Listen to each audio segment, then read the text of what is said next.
Hello મિત્રો, શેરબજારની વાતોમાં મિત્રો કાલે બજારમાં જોરદાર વધારો હતો અને એક સમયે નિફ્ટી 25,000 બાદ નીકળી ગઈ હતી. અત્યારે પણ ગિફ્ટ નિફ્ટી 24,988 30 પોઈન્ટના વધારા સાથે ટ્રેડ થઈ ગયો છે. કાલે સેન્સેક્સમાં 777 પોઈન્ટ એટલે કે 0.84% વધી 81,273 ઉપર બદલ્યો અને સેન્સેક્સના જે 30 શેરો છે એમાંથી 20 વધ્યા હતા અને 10 શેરોમાં ઘટાડો હતો. નિફ્ટી 24,876 ઉપર બંધ રહી 25,000 થઈ અને ઘટાડો આવ્યો હતો. પ્રોફિટ બુકિંગ 245 પોઈન્ટનો વધારો હતો કે 1% વધારો હતો અને નિફ્ટીના 50 શેરો પૈકી 39 શેરો વધારા સાથે બંધ રહ્યા અને 11 શેરોમાં ઘટાડો હતો. બેંક નિફ્ટી 393 પોઈન્ટમાં વધારો હતો. 393 પોઈન્ટ વધી 55,734 ઉપર બંધ રહ્યો અને બેંક નિફ્ટીના જે 11 શેરો હતા એમાંથી 10 શેરો વધતા હતા અને 1 શેરમાં ઘટાડો હતો. મિડકેપમાં પણ 1%નો વધારો હતો અને મિડકેપના 100 શેરો પૈકી 73 શેરોમાં વધારો હતો અને 27 શેરોમાં ઘટાડો હતો અને મિડકેપ ઇન્ડેક્સ 1%નો વધારો હતો. એનએસસી ઉપરના કુલ શેરોમાંથી 1,826 શેરો વધારા સાથે બંધ રહ્યા અને 929 શેર ઘટાડા સાથે બંધ રહ્યા. પરંતુ કાલે જો વધારેમાં વધારે કોઈ સેક્ટર વધ્યું હોય તો નિફ્ટી ઓટો 4.18%, 25,127 ઉપર નિફ્ટી ઓટોનો ઇન્ડેક્સ બંધ રહ્યો અને 1,000 પોઈન્ટનો વધારો, 4.25%નો વધારો.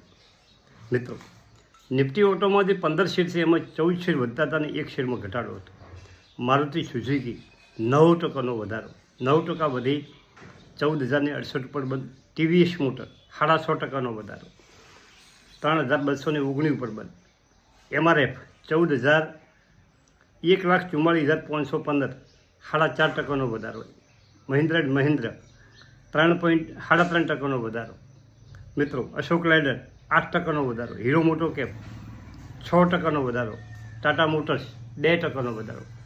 દમદાર નિફ્ટી ઓટો વધ્યું છે અને જે જીએસટીમાં જે રાહત આપવાની છે અને જે 15મી ઓગસ્ટે આપણા મોદી સાહેબ મુખ્યમંત્રીએ જે રજૂઆત કરી છે તેના કારણે બજાર જોરદાર વધી રહ્યું છે અને ગ્લોબલ સંકેતો પણ સારા છે. ગઈકાલે 18 તારીખે ઝેલેન્સ્કી અને અમેરિકાના રાષ્ટ્રપ્રમુખ વચ્ચે બેઠક થવાની હતી અને 2 દિવસ પહેલાં 15 તારીખ એ રશિયાના રાષ્ટ્રપતિ અને અમેરિકાના રાષ્ટ્રપતિ જે વાત ચર્ચા છે અને જે બેઠક હતી અને વળી પાછી યુક્રેનના ઝેલેન્સ્કી સાથે ચર્ચા થઈ રહી છે. એટલે ભવિષ્યમાં સારો નિચોડ આવશે અને ગ્લોબલ સંકટો પણ સારા થઈ જશે. હવે આજે જે વાત કરવી છે મહત્ત્વની કે માર્કેટમાં તેજી થઈ પછી થોડુંક પ્રોફિટ બુકિંગ આવ્યું. ગ્લોબલ સંકેતો સારા છે. યુએસ માર્કેટ, વિદેશી માર્કેટો પણ થોડો વધી ગયા છે અને આજે નિફ્ટી 25,000નું લેવલ જો પાર કરીને ટકશે તો આગળ ઉપર તેજી સંભવ છે. હવે વિજય કિડિયાની થોડીક 1-2 વિડીયો ભર્યા હતા એની વાત કરવી છે. ખાસ મહત્ત્વની વાત કે શેર માર્કેટમાં કરોડપતિ બનવું છે, પૈસા કમાવા છે તો આ વાત તમારે સમજી લેવી પડશે. કઈ વાત? પૈસા બનાવવા માટે શેર બજાર જીતી શકાતું. તમે ગમે એટલા પાસે તમારા પૈસા હોય, તમે ગમે એટલા શેર બજારમાં પૈસા નાખો પણ એનાથી શેર બજાર તમે નહીં જીતી શકો. મિત્રો શેર બજાર અનુભવને આધારે જીતી શકાય. શેર બજાર અનુભવનો ખેલ છે. વિજય કિડિયાના મતે અનુભવ તમારી હાર જીત નક્કી કરે છે. મિત્રો બીજાના અનુભવમાંથી તમે શીખી શકો છો, બીજાની હાર જીતમાંથી તમે શીખી શકો છો અને જો તમે જાતે અનુભવ લેવા જશો તો શેર બજારમાં તમારા માટે સમય બહુ ઓછો પડશે.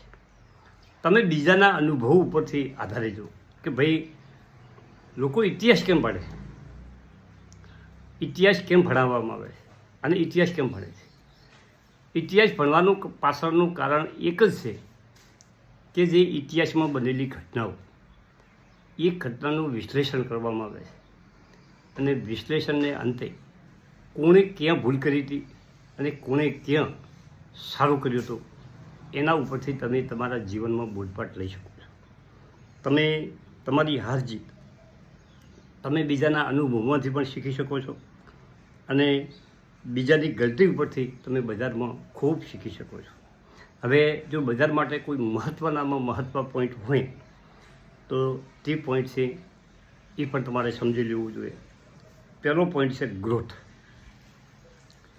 કોઈ પણ કંપનીનો ગ્રોથ હશે તો કંપની આગળ જશે. ગ્રોથ કંપનીમાં નહીં હોય તો કંપની પાછી જશે. આ વાત સમજી લેવું.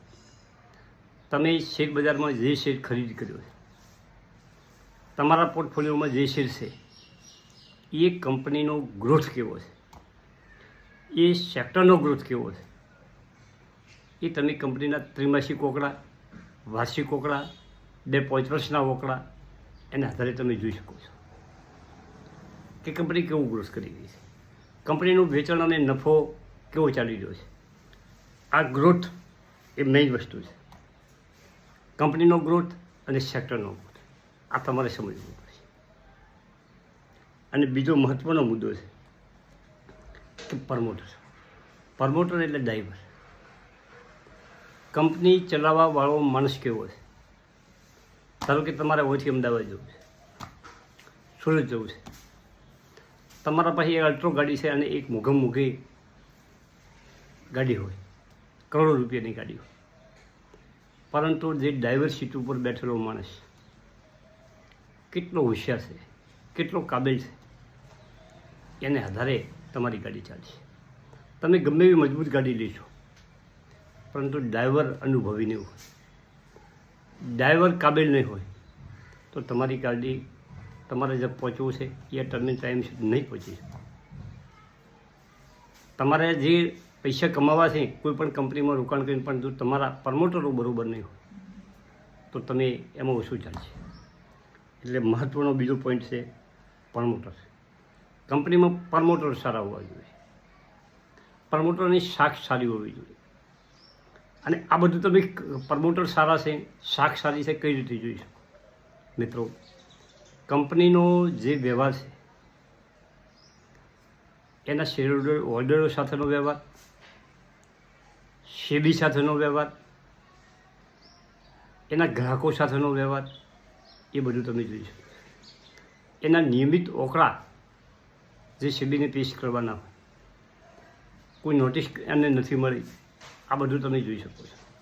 મિત્રો, આ બધું શેરબજારમાં શીખવું પડે, અનુભવ લેવો પડે, તો શેરબજાર ચાલે. કોઈના વીડિયાથી, કોઈના કહેવાથી તમે શેરબજારમાં ચલાવી શકો નહીં. Thank you. આભાર.